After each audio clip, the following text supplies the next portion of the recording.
Bom, nós seguimos com a nossa série hoje, falando um pouco mais sobre nosso chamado como discípulos, nossos chamados para não sermos multidão, nosso chamado para corresponder àquilo que Deus nos vocacionou. Nós temos feito essa pergunta: se não nós, quem? Ou se não eu, quem?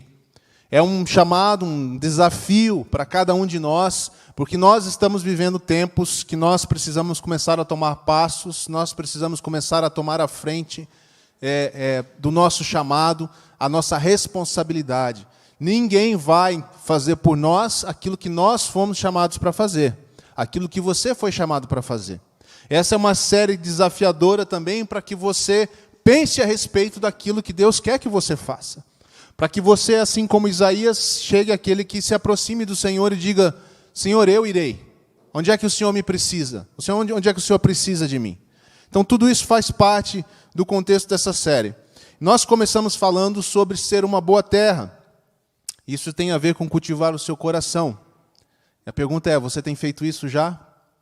Como é que tem sido? Você tem pensado sobre isso? Você tem tomado atitudes para que a sua vida seja boa terra e que a semente que o Senhor colocar no seu coração seja sempre frutífera? Que você responda à oração, você responde à vocação que o Senhor tem trazido para você. Nós temos falado sobre a videira, essa necessidade de permanecer. Lembra do exemplo do tapete? Permanecer. Estar onde o Senhor está. Estar em comunhão com o Senhor. Estar ouvindo o Senhor constantemente para que os frutos existam. Nós estamos falando de conexão, de não perder o sinal do Wi-Fi divino, né? A gente fica muito bravo. Nessa semana pifou a internet lá em casa, bem na hora que não devia. E a gente fica muito irritado, confesso. Mas que a gente possa ficar mais irritado conosco mesmo quando a gente quebra nós mesmos o Wi-Fi com o Senhor, né? A gente dá aquela desconectada, assim. Nós precisamos manter comunhão com o Senhor, conectados na videira. Nós falamos também sobre pedras vivas semana passada, e hoje nós vamos estender um pouquinho mais sobre as pedras vivas também. Nós estamos falando que o Senhor, como pedra fundamental, direciona a criação do edifício. É Deus quem forma a casa espiritual através de Cristo. Então, a nossa referência é o Senhor Jesus para tudo, mas Ele não é só a nossa referência, Ele é a nossa capacitação. Ele é o nosso meio, é através dele, de sua obra, que nós podemos e fazemos qualquer coisa.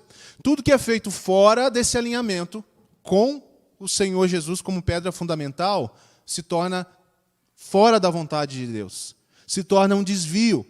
E pode até parecer bonito, mas foge do propósito. É como você construir uma casa e o dono depois chegar e falar assim: mas o que é isso? Eu fiz a casa que eu fiz para você, não está bonita? Ele fala: está bonita. Mas eu queria um galpão. Não uma casa de campo. Eu preciso de um galpão. Onde eu vou enfiar todas as minhas tralhas? Eu estava esperando um galpão. Não, mas veja, eu fiz algo muito mais bonito. Não, mas eu precisava de um galpão. Eu queria um galpão. O propósito do edifício era esse. A pedra angular é o fundamento para o desenvolvimento. Se nós fazemos algo fora do Senhor, não alcançaremos aquilo que o Senhor está propondo para nós. Mas Deus vai cuidando e vai ajustando as pedras de forma que elas se tornem pedras espirituais. Eu queria dar um exemplo para vocês, para a gente começar, e talvez esse exemplo caiba bem mais tarde. Eu estava lendo um dos comentaristas sobre o livro de Gálatas, e ele estava falando sobre uma experiência que ele teve no fim de ano, na época que nós estamos quase chegando, onde ele começou a ver as árvores de Natal sendo montadas, né, aquelas árvores bonitas, às vezes corta o pinheiro e às vezes faz, aqui a gente não faz muito isso mais, mas as árvores são todas artificiais, e aquelas bolinhas, como é que chama aquelas bolinhas? É bolinhas mesmo que fala? Então tá bom, eu fiquei tentando achar um nome para aquele negócio, eu falei: será que eu não sei como chama aquilo? É bolinha mesmo, né? Bolinhas de Natal. Todas as cores, estrelinhas, não sei o que mais. Aquela árvore, passa aquela... Eu não sei o nome de nada desse negócio, mas... Hã? Festão? Festão? Quem sabia do tal do festão, levanta a mão. Só a ala esquerda aqui. Isso é só para prejudicar a imagem do pregador que não sabe nada. Então, o festão, as bolinhas de Natal, a estrela. Muito lindo. Quem não gosta de ver isso na época de Natal? As luzinhas piscando. Luzinhas eu sabia, tá vendo? Luzinhas piscando. Aí o que acontece? Todo mundo fica animado, fica todo mundo admirado, aquilo é tão bonitinho. Aí passa o Natal, o que acontece? Tudo começa a sumir, tudo vai sendo desmontado e encaixotado. E esse cara teve um insight que a gente fala, ele falou assim, cara, isso tudo é tão artificial. E é tudo tão passageiro. Deus não quer que nós, como discípulos, sejamos árvores de Natal, gente. Deus não quer que a sua igreja seja uma árvore de Natal, que seja bonitinha, mas artificial. Que tenha um brilho de um certo momento, mas é um brilho falso e passa. Ele quer que nós sejamos vivos. A conclusão desse cara foi que, na verdade, a gente não faz isso, mas ele falou, é muito mais bonito, de fato, mesmo uma árvore de frutos, né? Porque essa árvore, ela é bonita e ela é natural e ela produz algo que a gente aproveita. Claro que ele falou, não vai combinar muito com o Natal enfeitar uma laranjeira, porque é outra questão. Mas ele ficou com essa coisa na cabeça. Bonito, bonito mesmo, é uma árvore que dá fruto. Nós fomos chamados para dar frutos. E hoje eu queria falar com vocês sobre um primeiro aspecto desses frutos. Os frutos que a Bíblia chama de frutos espirituais. Frutos espirituais. Frutos espirituais, guarde isso, eles revelam o interior, a transformação interior que pedras vivas estão experimentando. Preste bem atenção. Os frutos do Espírito demonstram, revelam a transformação que pedras vivas estão experimentando. Portanto, é certo dizer também que, se não há frutos espirituais, talvez o que não haja é transformação acontecendo. Faz sentido? Frutos são resultado. O fruto não é o meio. O meio é a conexão com a fonte. É a conexão com a videira. Não existe fruto se existe uma interrupção nesse caminho. Se não há comunicação com a fonte, se o Wi-Fi está caído, não tem carregamento de página. É simples assim. Portanto, os frutos do Espírito, eles revelam essa transformação que está acontecendo em nós como pedras vivas. Nós somos pedras vivas. E uma coisa que nós vamos falar em um outro momento, mais à frente, não hoje, para fazer um contraste também para você saber, são dons espirituais, né? Porque são duas coisas que aparecem ligadas como resultados da ação do Espírito. Frutos espirituais, frutos do Espírito, e dons espirituais, ou dons do Espírito. Os dons do Espírito, eles revelam o poder construtor, o poder do construtor, para fazer com que essas mesmas pedras vivas se tornem um edifício. E que seu propósito esteja claro e que seu propósito seja funcional. Ou seja, é o galpão que o construtor esperava. Ele tem utilidade para mim, ele faz o que ele foi destinado a fazer. Então, os dons espirituais, eles são algo que nós usamos e temos para revelar o poder do construtor, para dar propósito a esse edifício que está sendo construído. Faz sentido? É só uma forma de nós entendermos os dois e tirarmos o máximo proveito dos dois. Então, hoje falaremos sobre frutos espirituais, que é aquele aspecto, vamos dizer, até um pouco mais individual, né? Eu experimento transformação e agora eu demonstro frutos espirituais. Tudo bem? Então, os espirituais, aí já é uma ação de capacitação, de propósito. Os dons vêm para uma função. Os frutos é uma demonstração interna. Os dons é uma ação para fora. Eu edifico com os dons, juntamente com o construtor. Tá certo? Então, fica esse ensino aí. Abra sua Bíblia em Gálatas, capítulo 5. Nós vamos ler alguns versículos. É um texto famoso sobre os dons espirituais, e quando eu falei de frutos espirituais, e quando eu falei de frutos espirituais, claro que você já lembrou de Gálatas 5, né? Automático. Gálatas 5. Acharam aí? Eu quero ler com vocês o versículo 13, e depois nós vamos pular para o versículo 16 em diante. O versículo 13, Paulo diz o seguinte aos Gálatas: irmãos, vocês foram chamados para a liberdade, mas não usem a liberdade para dar ocasião à vontade da carne. Ao contrário, sirvam uns aos outros mediante o amor.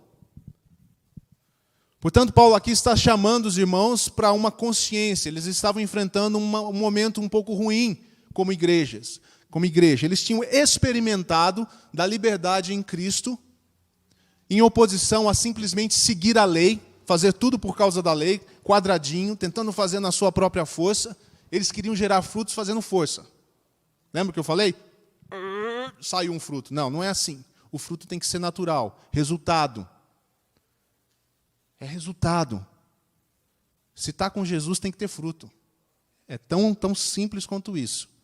Esses irmãos estavam voltando um pouco a querer normatizar as coisas para chegar a resultados melhores. E Paulo está dizendo, irmãos, por que vocês estão abandonando a liberdade em Cristo? E ele chama a atenção deles. Mas ele diz, mas olha, a liberdade, ela tem propósito. A liberdade em Cristo não é a liberdade para você fazer o que você quer. Não é a liberdade na qual você estava num cativeiro e agora você sai bem louco, fazendo tudo que você podia fazer, e que não dava para fazer antes. Não é a liberdade do pós-pandemia. Quando tudo voltar ao normal e você puder fazer tudo que você não tem feito. A liberdade em Cristo é a liberdade do servir em amor. É isso que Paulo está dizendo nesse texto aqui. Liberdade para servir em amor. Quando você serve em amor, você não dá ocasião à vontade da carne, porque a vontade da carne é a respeito de você mesmo. Aquela velha história do umbigo, você só olha para o seu próprio umbigo. É eu, meu. É tudo que existe, parece uma criança. Em crianças até uns 3, 4 anos isso é aceitável. Dali para frente já não é muito mais aceitável, adolescentes também não, jovens muito menos e adultos aí o negócio complica. Tudo é eu. É no meu tempo, é do meu jeito, eu. Não estou indisposto, não estou querendo, não. É tudo fica centrado no eu. Isso é um exemplo simples do viver conforme a carne e não viver conforme o Espírito. Versículo 16 daí vai dizer assim, por isso, porque a liberdade é sobre servir ao outro em amor, vivam pelo Espírito e de modo nenhum satisfarão os desejos da carne. Então Paulo começa a dizer agora que assim, não é só querer viver no Espírito. Existe uma forma onde você pode estar capacitado a viver pelo Espírito. E é andando no Espírito. É andando com o Espírito. Uma outra forma de falar. E se você pensar aqui, já está conectado com você entender todo o resto. Tem a ver com você ser boa terra. A boa terra não está oprimida por espinhos e galhos e outras coisas competindo com as suas atenções. A sua prioridade está bem determinada. A sua terra está bem arada. Tem a ver com ser da videira, estar conectado. Enquanto conectado, Deus vem trabalhando em você e podando você para que você dê mais fruto. Tem a ver com você saber que você não é pedra morta. Pedra é um ser inanimado. Portanto, por si mesmo, a sua natureza, ele não vai a lugar algum. Mas Deus está fazendo de você pedra viva. Então, enquanto você é pedra viva em Cristo, você pode andar no Espírito. E, portanto, experimentar os frutos do Espírito. Grave bem isso, é uma questão de fonte, gente, sempre. É uma questão de fonte. Assim como a ceia aponta para Cristo. É em Cristo que nós temos paz com Deus. Não é no nosso mérito, não é no nosso direito de nascença, não é na cidade que nascemos, na igreja que frequentamos, o quanto nós somos bons em alguma coisa, ou legais com alguém. É na base de Cristo, da sua aliança, que Ele fez com o seu sangue. Nós não temos mais sacrifícios de sangue, não é porque Deus simplesmente mudou a regra, é porque um sacrifício de sangue eterno foi feito. E isso nos dá acesso a uma vida no Espírito. Paulo está dizendo, então, não quer cair na liberdade? que não condiz com o seu chamado, vivam no Espírito.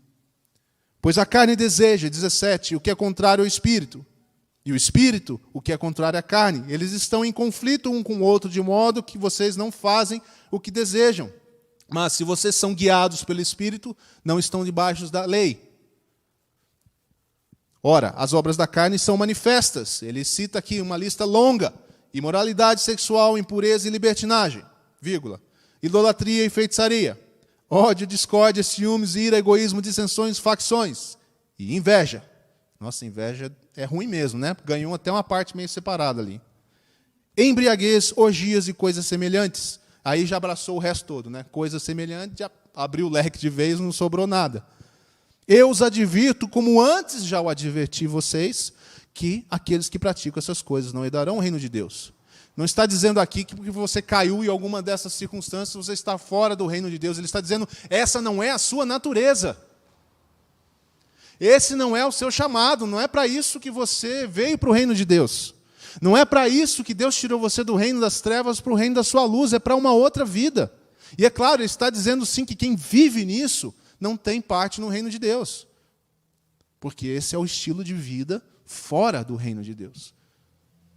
Mas Paulo está falando aos irmãos, chamando a atenção, esse não é o seu modo de vida. Como que eu sei disso? Porque Paulo fala muitas vezes, não fiquem vestindo do seu velho homem, da sua velha forma, vistam-se do novo. Ele sempre fala isso. Lembrando, ele sabe que nós precisamos ser lembrados. Da mesma forma que Jesus fez isso na ceia. Façam isso em memória de mim. Queridinhos, vocês vão esquecer das coisas. Façam em memória de mim para que vocês não esqueçam. E aí Paulo continua, mas o fruto do Espírito é então o quê? Qual que é a boa notícia? É amor, é alegria, é paz, é paciência, amabilidade, bondade, fidelidade, mansidão e domínio próprio. Contra essas coisas não há lei, ou seja, não é preciso que haja um monte de regras, porque se você andar nos frutos do Espírito, e se você expressar, frutificar nessas coisas, você está cumprindo toda a lei. Os que pertencem a Cristo Jesus crucificaram a carne com as suas paixões e os seus desejos. Se vivemos pelo Espírito, andemos pelo Espírito. Eu gosto dessa parte porque ela chama para a responsabilidade. Porque foi você que disse sim a Jesus. Ninguém forçou você a dizer sim a Jesus. Por isso que Paulo tem essa audácia. Se vivemos pelo Espírito, se nós dizemos que somos de Jesus, se nós vivemos pelo Espírito, andemos também pelo Espírito, porque é muito mais do que dizer algo, é sobre viver algo. Andar no Espírito é sobre isso. Os que pertencem a Cristo crucificaram a carne. Interessante que a lista de Paulo é até menor, né? Que a outra. E tem menos pontuação também. Não sei se vocês notaram isso. Parece que, assim, talvez ele quisesse dizer, claro que o texto original é bem diferente, né, em hebraico, em grego, mas só fazendo aqui um paralelo interessante, tem tanta coisa para categorizar no que não é fruto do Espírito, no que não é o que é fruto da carne. E aqui tudo parece que é uma vírgula só, não tem separação, porque é o fruto de um mesmo lugar.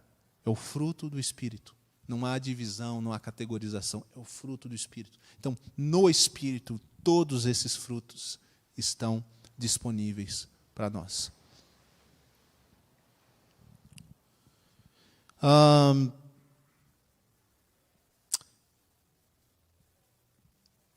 Abra sua Bíblia em Gálatas 2:20 rapidamente. Eu queria comentar com você somente esse texto 2:20, porque ele faz relação com o texto anterior. Há uma questão, quando se fala da liberdade, nós estamos falando, na verdade, de sermos livres através da morte. Difícil isso, né? Para você ser livre de verdade, você precisa morrer. Nos tempos antigos, tinha muita gente que tinha umas ideias malucas, que achava que realmente eles iam ser livres quando morressem. E aí eles praticavam atos de suicídio coletivo e coisas do tipo, para libertar o espírito do corpo, porque na visão torta que eles tinham na época, o corpo era coisa ruim, porque era material, e eles criaram essas doutrinas heréticas de que tudo que era material era ruim. E aí eles vinham com essas ideias estranhas. Mas Deus coloca alguma coisa diferente. Deus diz para nós que nós assumimos o sacrifício de Cristo em nosso favor. Então é assim uma morte, mas não é a morte como se diz por aí. Versículo 2:20 de Gálatas diz: fui crucificado com Cristo. Assim, já não sou eu quem vive, mas Cristo vive em mim. É dentro desse contexto que a sua liberdade está. Você morreu com Cristo. E você precisa lembrar você mesmo disso todos os dias. Porque senão o defunto quer levantar. O defunto é insistente. Ele gosta do umbigo dele. Ele quer levantar de volta, ele quer assumir o controle da vida. Não, isso eu não me submeto. Não, isso eu não faço. Não, isso eu não abro mão. Não, isso é meu direito. Mas nós precisamos entender a realidade que Deus nos propõe. Eu fui crucificado com Cristo, assim já não sou eu quem vive, mas Cristo vive em mim. A vida que agora eu vivo no corpo, vivo-a pela fé no Filho de Deus que me amou e se entregou por mim. A nossa liberdade está condicionada à nossa morte. A verdadeira liberdade, ela tem a ver com a nossa morte, crucificado com Cristo. Estamos mortos, mas vivos em Cristo. Por isso a nossa nova vida é a vida de andar no Espírito, que nos capacita e nos vivifica e nos leva a produzir frutos. N.T. Wright diz assim: a liberdade de restrições, se servir para alguma coisa, deve ser equilibrada pelo senso de liberdade para um propósito específico. A liberdade que nós recebemos em Cristo não é porque agora estamos perdoadinhos e podemos fazer o que quisermos na nossa vida. Esse não é o chamado cristão. Esse é o que a multidão gostaria. Eu gostaria muito de ir lá e só pegar lá e pegar os milagres, eu pego o pão, né? Eu vejo as coisas extraordinárias que Jesus fez, eu bato palma quando ele acalma a tempestade, eu sou um fã. Mas a igreja não é formada por fãs, a igreja é formada por pedras vivas, e pedras vivas são discípulos. E discípulos são aqueles que tomam o lugar junto com Cristo. Cristão significa pequeno Cristo, portanto, é como se dissesse exatamente isso: eu estou crucificado com Cristo, e agora eu vivo o tipo de vida que Cristo viveu, por meio dele. Portanto, é para esse propósito que você recebe liberdade. Liberdade para viver e exercer o reino de Deus na terra. É uma liberdade que vem de dentro para fora. É uma liberdade em que nós vivemos aquilo que o Espírito quer para nós. Isso é uma primeira coisa, a questão da liberdade. A segunda coisa é que os frutos do Espírito estão no caminho do Espírito. Eu meio que falei isso no início. Então é só para você colocar na sua mente. Eu lembro muito bem também do texto de Efésios, está me vindo à memória aqui, Efésios capítulo 1, que diz que nós fomos abençoados com toda sorte de bênção. Fomos abençoados com toda sorte de bênçãos espirituais nas regiões celestes. Em Cristo nós recebemos a herança, está garantida para nós. Você tem um papelzinho no reino celestial, no reino vindouro, escrito o seu nome, dizendo assim: você, fulano de tal, é herdeiro. Cristo te garante a herança. E o texto diz que nós já fomos abençoados porque as bênçãos estão em Cristo. Isso significa que o caminho com Cristo é um caminho de bênção. Eu não devo me preocupar em ficar procurando bênção de Deus. O caminho dele é um caminho de bênção, porque nós fomos abençoados em Cristo. Enquanto eu estiver em Cristo, eu estou na bênção, independente do que venha acontecer. A minha vida não é medida pelo sucesso aparente, externo ou interno da minha vida. A minha vida não é medida por quanto de situações difíceis eu tenho ou não tenho. Alguns irmãos na história da igreja não tiveram um dia de paz terrena sequer, mas tiveram muitos dias de paz interior e de companhia de Cristo. E a vida deles estava completamente desligada em termos de preocupações com aquilo que o resto das pessoas em volta estava procurando. Eles estavam na verdadeira bênção. A igreja hoje muitas vezes foge do seu propósito e quer vender bênção. Tudo fica em volta de bênção, de ganhar alguma coisa de Deus, de pegar alguma coisa de Deus. E Deus se torna aquele gerente do McDonald's, né, do supermercado. A gente quer exigir de Deus melhoria nos serviços. Né, e está demorado, Deus. Esse número 5 era para vir em 10 minutos, está demorando. Né? O delivery, lembra daquela história do delivery celestial? Pô, prometeram em 2 dias, está levando 5 dias. Estar em Deus é estar na bênção, porque em Cristo nós recebemos todas as bênçãos. Nós temos o que aprender é andar nas bênçãos. Os frutos do Espírito, assim como as bênçãos celestiais, estão no caminho com Deus. Quando você sai do caminho, você sai da bênção, vamos dizer assim. Aí sim você está sujeito. Mas você, enquanto você caminha com o Senhor, você está guardado. A palavra, quem gosta de palavrinha diferente aí, de vez em quando eu gosto das palavrinhas assim diferentes da Bíblia, né? Tem uma aqui que me chamou a atenção, acho que eu não vou esquecer mais, que chama halaká. Fala aí, halaká. Halaká. Você está se sentindo um judeuzinho já, né? Essa palavra significa caminho, nesse sentido, de caminhar com Deus, de caminhar no Espírito. Eu quero andar no halaká, é como se eu dissesse assim, esse lugar de caminho com Deus, constante, de presença de Deus, não porque eu vejo, sinto alguma coisa simplesmente, mas porque eu sei que Ele está comigo, porque a minha mente, a minha orientação é para estar percebendo o que Deus está fazendo enquanto eu trabalho, enquanto eu ando, enquanto eu saio, aonde eu vou, conforme eu faço planos, eu tenho a consciência de estar caminhando com Deus e no seu Espírito. Halaká. O caminho de Deus é a fonte dos dons espirituais, é nele que Ele está. Eu me lembro também, tempos atrás, né, esse é o problema de morar em capital, né? Mas quando eu morava em Maringá,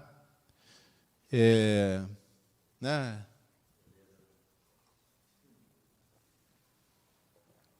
às vezes eu saía para correr, ou para caminhar, ou para pedalar. Eu nem lembro para que eu saía mais, mas eu saía. E quando você sai um pouquinho de Maringá, é muito fácil você entrar em ruas menores. E quando você entrar nessas ruas menores, é muito fácil você ver árvores frutíferas ao longo da estrada. Essa é a figura do halaká. Naquele caminho, você não plantou, você não semeou, mas você pode encostar a bicicleta e pegar uma manga. Maringá é manga, né? Pode pegar um pocã. Quem sabe o que é pocã? Ah, bom, por favor, né? E festão, quem sabe o que é festão?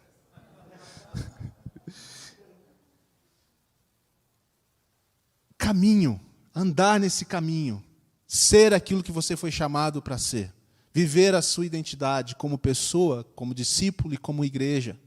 A bênção de Deus está no caminho de Deus. Enquanto nós andamos na vontade de Deus, é um caminho de bênção, não importam os desafios que estão à frente.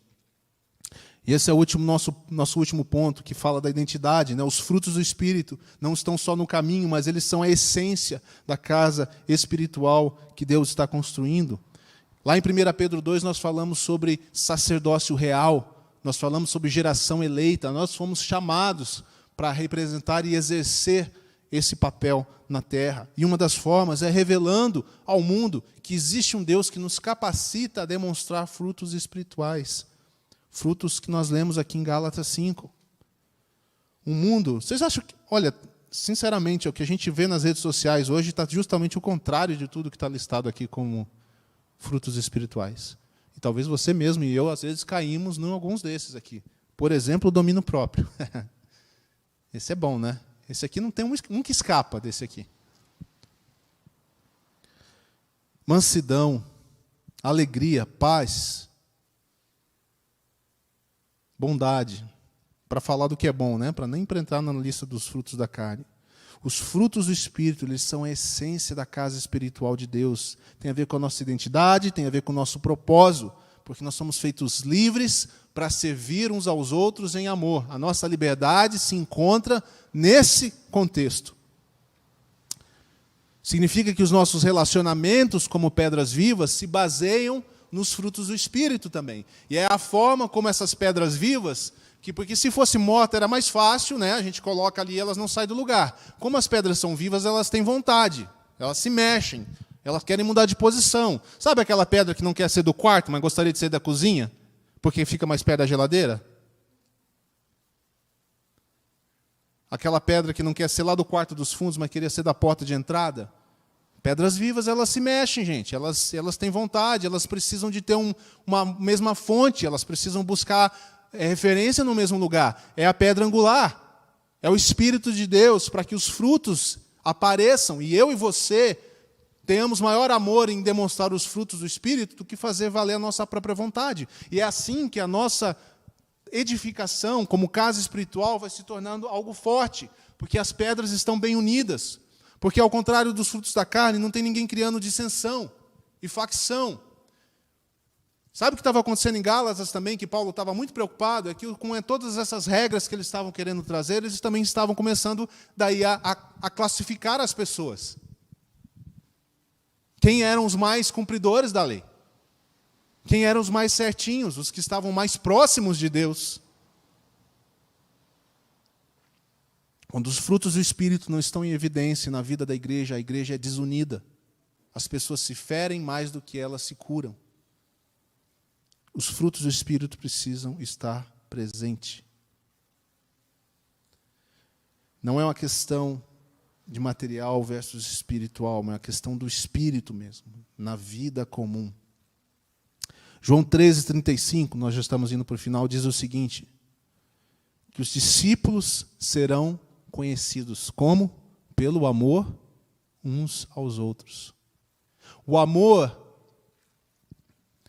está na frente aqui da lista, porque nós podemos entender que o amor é também, 1 Coríntios 13, o amor é a fonte de tudo, o amor de Deus, não o nosso amor, é o amor ágape, é o amor de Deus em nós, que traz todos os demais frutos, podemos dizer isso também. Jesus disse que os discípulos serão conhecidos. Os discípulos. A multidão não será conhecida. Os discípulos serão conhecidos pelo amor. Pelos frutos do Espírito. Nós podemos juntar aqui os textos e falar isso. Gálatas 13 diz isso. 5:13, né? De novo, foram chamados para a liberdade, sirvam uns aos outros mediante o amor. Por isso, vivam pelo Espírito e não satisfarão os desejos da carne. Vocês não farão aquelas obras do versículo 19 e 20, mas vocês farão as obras do versículo 22 e 23. Por quê? Porque agora vocês entendem que vocês foram crucificados com Cristo. E se a minha vida agora não é mais sobre mim, mas sobre Cristo. Eu quero que Cristo seja a minha fonte, e eu sei que Ele será a minha fonte. Portanto, irmãos, a gente pode concluir que, quanto mais submissão ao Espírito, mais os frutos se manifestarão. Agora, mais submissão ao Espírito, volta lá semanas atrás, quando a gente falou, requer de nós mais devoção, mais tempo com Deus na vida pessoal. Porque é a respeito de você e Deus em primeiro lugar. Não é sobre vir somente à igreja, a uma reunião. É uma soma de coisas que Deus vai trabalhando. Na vida pessoal, nos grupos pequenos, de qualquer estilo que você participe, onde você pode compartilhar e ser ministrado. Nas celebrações, onde nós nos juntamos para um propósito único. E no serviço. Porque todas essas outras coisas dependem de serviço. A igreja funciona baseada no serviço de cada um de nós. Vai chegar uma hora que nós vamos precisar que cada um de vocês se mobilize em alguma direção. E vocês precisam estar orando sobre isso. Senhor, onde é que eu me encaixo, literalmente, como pedra viva? Como eu posso contribuir? Onde é que está havendo necessidade? Onde é que está havendo falta? E na vida pessoal, você está se submetendo ao Senhor. Na sua vida devocional, você está dizendo, Senhor, faz de mim boa terra. Senhor, eu quero frutificar isso aqui. O Senhor diz que os discípulos frutificam, Senhor. Eu não quero ser alguém sem frutos. Qual é o fruto que o Senhor quer para mim? É de 30, de 60, é de 100? O que o Senhor quiser fazer. Eu não estou preocupado com o resultado. Eu estou preocupado com o meu coração estar no lugar certo, a minha disposição, a minha força. Sem a habitação do Espírito em nós e sem os frutos sendo demonstrados, não haverá um edifício saudável. O edifício não será saudável. Nós fomos chamados para ficar no halakha. Anota aí, halakha, para você se lembrar dessa mensagem. Andar no Espírito, caminhar no Espírito, estar nesse lugar onde eu tenho uma fonte para manifestar os frutos do Espírito. É em Cristo que esses frutos se encontram. Você está percebendo que tudo que a gente tem falado tem a ver com esse lugar de encontro? É estar com Deus, é conectado em Deus, é ter a pedra angular como referência. Os frutos do Espírito é o caminhar no Espírito, para que o fruto gere. Nós estamos falando repetidamente sobre a necessidade de estarmos mais com Deus pessoalmente, mas fazer isso com um propósito, de sermos verdadeiramente livres, ao passo que nós entendemos que estamos crucificados em Cristo. Não é mais a respeito da nossa vontade, não é mais a respeito dos nossos planos, é a respeito, e precisa ser a respeito dos planos do Senhor. O que é que o Senhor quer fazer da vida de vocês? Eu não sei. Você precisa perguntar a Ele. O que é que o Senhor quer que você faça na sua casa? O que o Senhor quer que você faça no seu trabalho? O que o Senhor quer que você faça na comunidade a qual você pertence? O que é que você vai ter que podar a você mesmo? O que é que você precisa que Deus pode na sua vida? Como é que você se coloca numa posição de humildade e de crucificado? De morto não tem opinião, gente. Desculpa, mas essa é a realidade. Você já viu um morto reclamando que está com frio? Que o caixão está apertado?